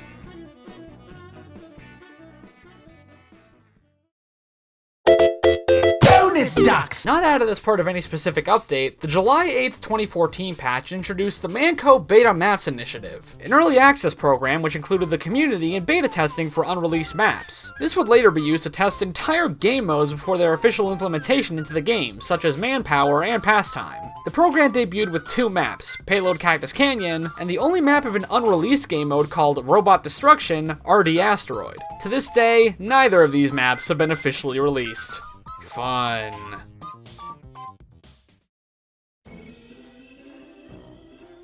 Scream Fortress 6 was the last Scream Fortress event to feature significant contribution from Valve, although most of the items added in it are community-made. The accompanying comic, Blood Money, details Marasmus's exploits in trying to build an evil carnival to appease Bonzo, the evil circus god. However, Marasmus, in his infinite wisdom, forgot to build it on top of an ancient Sumerian burial ground, prompting him to invite the mercs there in hopes of them killing each other enough to satisfy Bonzo. This setup was adapted into the new Halloween map, Carnival of Carnage, in which both teams are tasked with bringing a box of tickets to the strongman machine in the middle of the map. Upon doing so, Marasmus teleports the teams into one of 3 bumper car minigames. One where players had to dash around a loop collecting ducks, one that's like that Mario Party minigame with the falling platforms, and one that's basically Rocket League but terrible.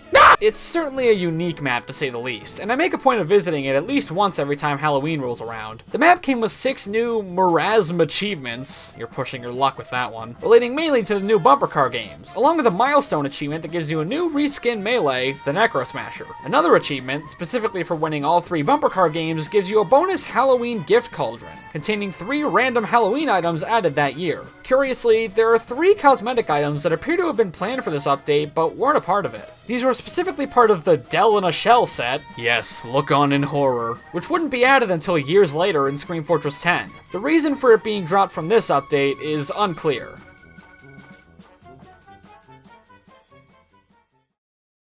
Tensions rose in the community when on November 13th, 2014, the End of the Line community crates started dropping. The community-created End of the Line update had been hyped up for months both by Valve and the community, and with these crates now dropping, it seemed that the update was upon us at last. On December 8th, the long-awaited update itself finally released, with a flagship 14-minute short depicting the red team defending themselves from a bomb-filled train sent by the blue team. This is an incredibly impressive short, especially for being entirely community-made, and like most official TF2 shorts, I highly recommend giving it a watch if you haven't. Plus, it has kittens!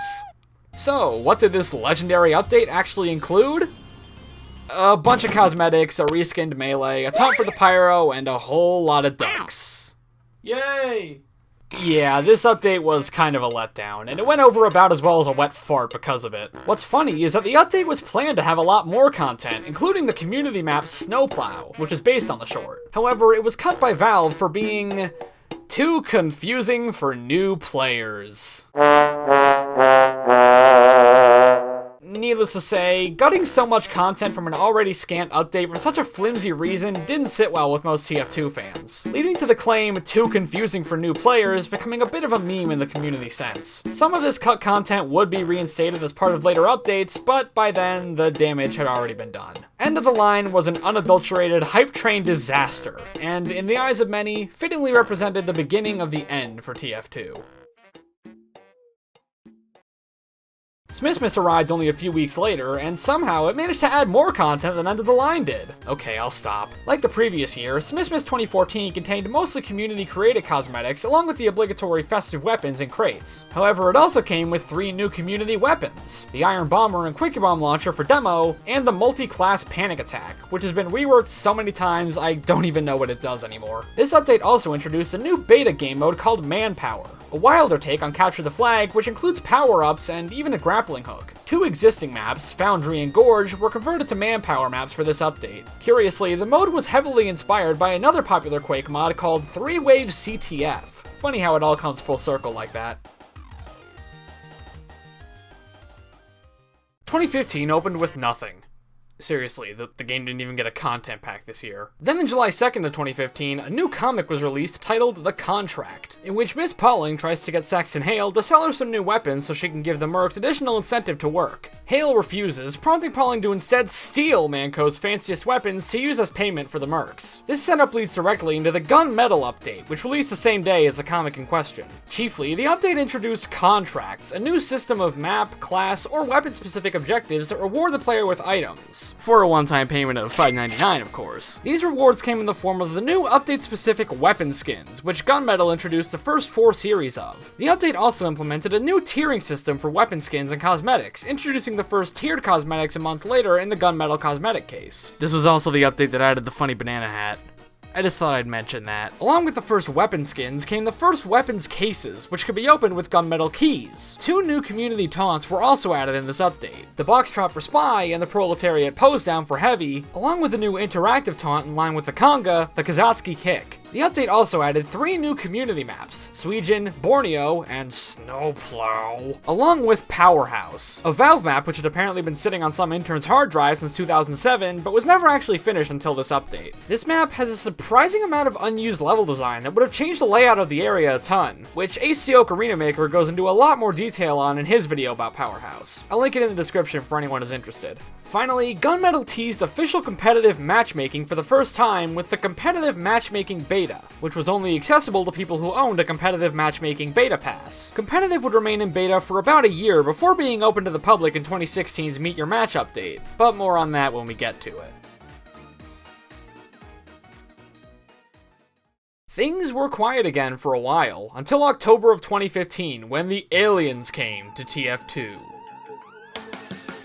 The Invasion Community update was surprisingly not that year's Halloween update, although it damn well could have been if I'm honest. Not necessarily inspired by the Invasion concept from TF2's past, this update is currently the most recent in the line of community-made updates. Like End of the Line, Invasion also came with a community-made short. It stars the blue team for once, sitting together watching a cheesy alien movie when suddenly aliens invade and abduct their house! From our gathered intelligence, we know that these monsters are among the... It's honestly really well made, even if not as outwardly ambitious as End of the Line was. The short, I mean, not the update. Invasion added 3 new community maps. Yeah, maps in a community update. Crazy. Buyer, an arena map, Probed, a King of the Hill map, and Watergate, the first map of a new community-created game mode called Player Destruction. Valve also didn't have any new administrator voice lines ready by the time this update came out, leading to the hilarious "We are in the beam" joke. The update also came with an Invasion version of 2 Fort, which on one hand looks really cool, but on the other hand, why did it have to be 2 Fort? Of course, plenty of alien and space-themed cosmetics came along with the update, as well as 4 new reskin weapons: the Bat Saber for Scout, the Shooting Star for Sniper, the Geiger Counter for Engineer, and the Capper for Scout and Engineer. These new update items were only attainable from the new collection cases that were added, which for some reason you needed to buy an Invasion pass for them to even drop, despite still needing a key to open. Kinda baffling if you ask me. One thing that kinda bums me out about this update is that you never actually see the aliens, only ever seeing these UFOs as representations of the aliens. Well, I guess that's not entirely true. There is this little guy, Chester, who appears in the new special taunt, the Burst Chester, which uniquely is the only taunt to be available in strange quality. All in all, the Invasion update delivered much more promisingly than either Robotic Boogaloo or End of the Line before it, and it set a decent precedent for community updates to come.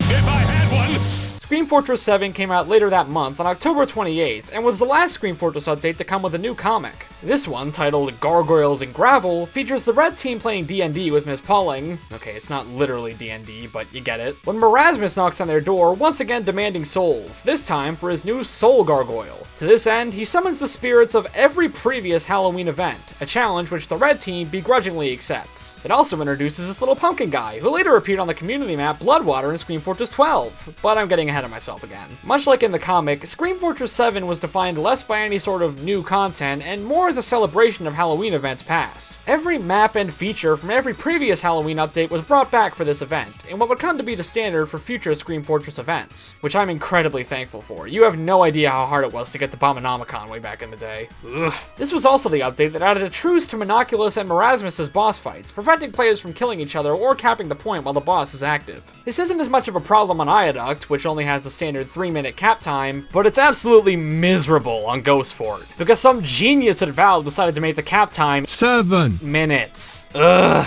The update also added the beautiful Soul Gargoyle, which tracks the number of souls obtained by each player, as well as the all-new Miraz missions, which are basically Halloween-exclusive contracts that give Halloween cosmetics instead of weapon skins. It also phased out the old Halloween gift pickups for the new Soul Gargoyle drops that now appear on most Halloween maps. For the first time in Scream Fortress history, a whopping 4 community maps were added during this update: Gorge Event, Moonshine Event, Hellstone, and Sinshine, which ironically was added to the game before its vanilla counterpart. It also marked the end of the Manpower beta, which Valve celebrated by adding a new Manpower map, Hellfire, into the game. 2 new taunts, the Soldier's Requiem and the Zoom and Broom, were also added in the update. A bunch of new Halloween-themed cosmetics were added as usual, but for the first time in TF2 history, they wouldn't be Halloween restricted. This was due to them coming in the new Gargoyle case, and as such, being tiered cosmetics. In essence, this was basically when Valve handed the reins over to the community as far as Halloween updates go. In place of the typical Smithmas update, December of 2015 brought the Tough Break update, which came with yet another new set of contracts along with 4 new weapon skin collections. This was the only time since the Hatless update way back in 2011 that a major non-annual update came without a new short or comic to accompany it. 4 new community maps were added to the map pool: Landfall, High Pass, Snowy Coast, and Vanguard. The update also came with the obligatory new cosmetics and a new cosmetic case to contain them. While no new festive weapons were added despite tradition, a new Festivizer tool was added, which can be used to add decorative Smithmas lights to any weapon you like, as long as it's eligible. 3 more taunts were also added: the Bucking Bronco for Engineer, the Bad Pipes for Demo, and everyone's favorite, Manrobics.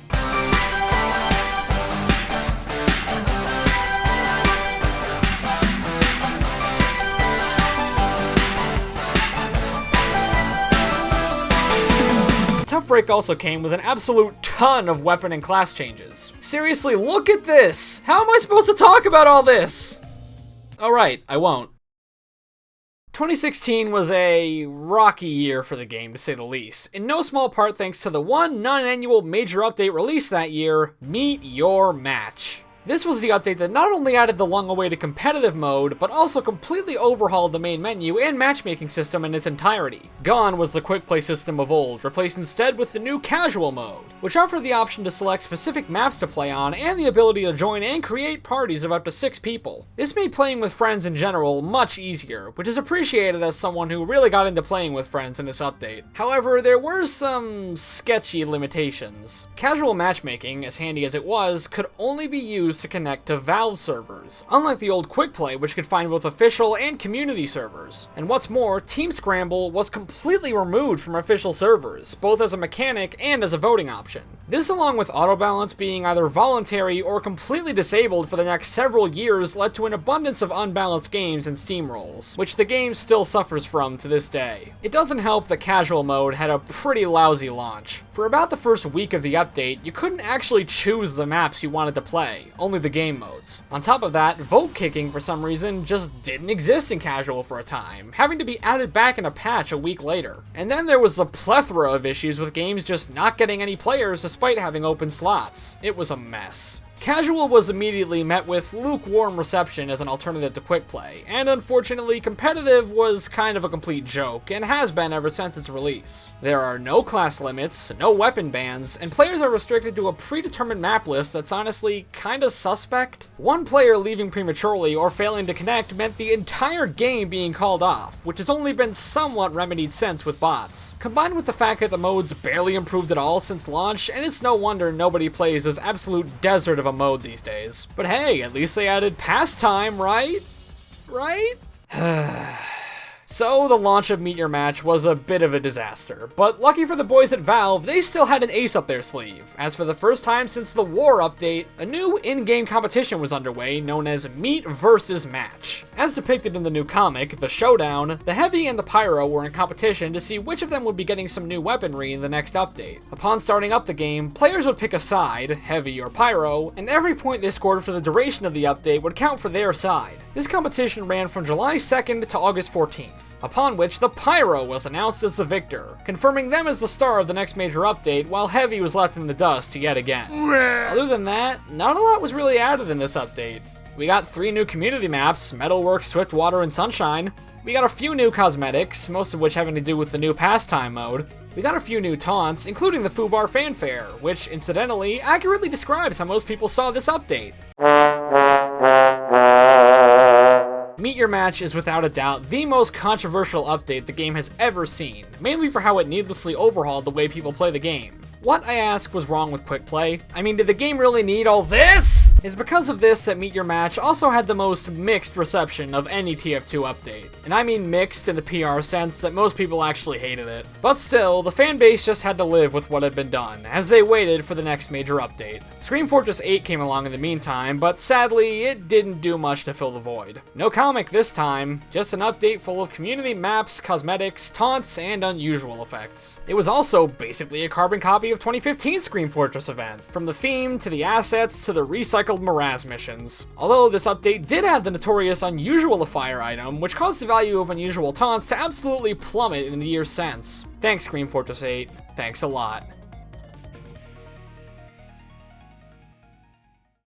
Smithmas, Festives, Winter Cosmetics, taunts, moving on. The wait for the next update was dark for TF2 fans. Over a year passed between Meet Your Match and the fabled Pyro update, with only occasional murmurings coming out of Valve on the update status. It was an agonizing time to be a TF2 fan.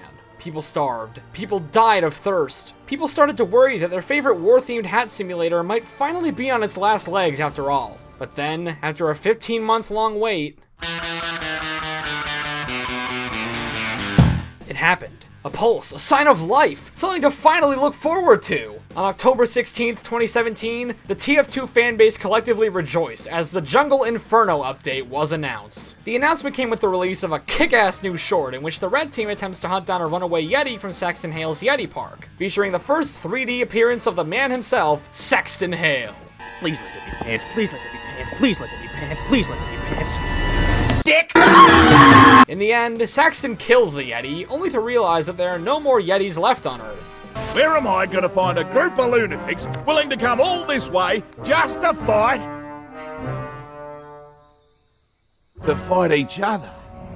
And thus, Mercenary Park was born, which is one of the new maps added in the update and the only one made by Valve themselves. Day 1 of the update revealed it and 5 other community maps: Lazarus, Moss Rock, Banana Bay, Enclosure, and Brazil. Also revealed on this day were 7 new taunts, 2 Yeti-related ones made by Valve, and 5 community-made ones for specific classes. Day 2 showcased the new Jungle Inferno contract campaign, as well as a new interface for organizing contracts, the Contractor. These new contracts rewarded not weapon skins like in previous updates, but the new war paints, which, unlike weapon skins, aren't exclusive to specific weapons. The update also added blood money as an additional reward for completing these contracts, which can be used to buy more war paints and war paint cases in the Mercenary Park gift shop. In this update, 2 community cosmetic cases were dropped, including some cosmetics that were part of the fan-made Mayan update. Although it never saw a release in the official game, it is cool to see these community devs get some recognition. Several new Valve-made cosmetics were also added as rewards for completing specific contracts, such as the Monstrous Memento, the Saxton, and the Monster Mashup pack for Heavy, changing his appearance to make him look like a Yeti. To think this set would have been Halloween restricted just a few years back. Day 3 brought what everyone had been waiting the past year for, those juicy pirates Pyro changes. The Pyro received a whopping 4 new weapons as part of this update. The Dragon's Fury, a burst fire alternative to the flamethrower, the Thermal Thruster, a jetpack which gives the Pyro increased mobility and access to flank routes, the Gas Passer, a throwable item which creates a cloud of gas that ignites enemy players upon taking damage, and the Hot Hand, an absolute joke weapon that still manages to be more practical than the Gas Passer.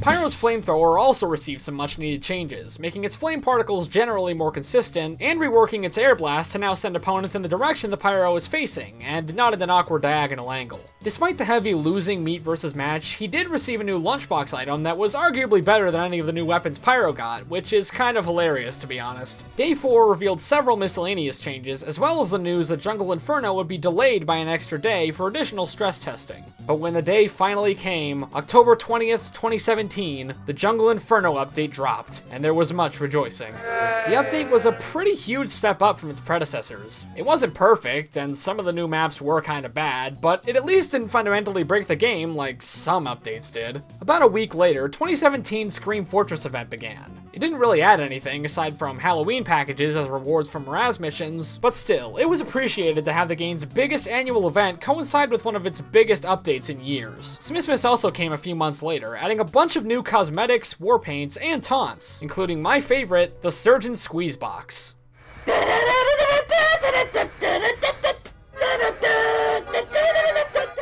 With the release of Jungle Inferno, a newfound hope was rekindled in the hearts of TF2 players. It was the closest thing they had seen in years to the jam-packed, quality updates of old. For the first time in a long time, things were finally looking up for Team Fortress 2. With stars in their eyes, the fans looked to the future, eagerly awaiting the next major update.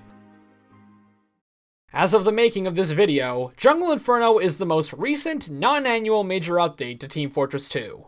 2018 came and went with only the obligatory Scream Fortress and Smithmas updates, adding only community content each time. 2019 went the same, with even less content to speak of. In 2020, an in-game tribute to the late voice of the soldier, Rick May, was added to most official maps, but other than that, it was more of the same. Although, interestingly, this past Smithmas did add the first Smithmas-themed maps to the game, including the new most hidden map in the game, Whatville. This brings us to present day, with the most recent update, short, and even comic all having come out over 3 years ago. Rumors of a mythical heavy update have been on the wind for a while now, but over all these years, not even a whisper has come out of Valve about the next TF2 update. Needless to say, it's a far cry from the days when we could expect as many as 5 or 6 major updates every year. So that begs the question, what happened to Team Fortress 2?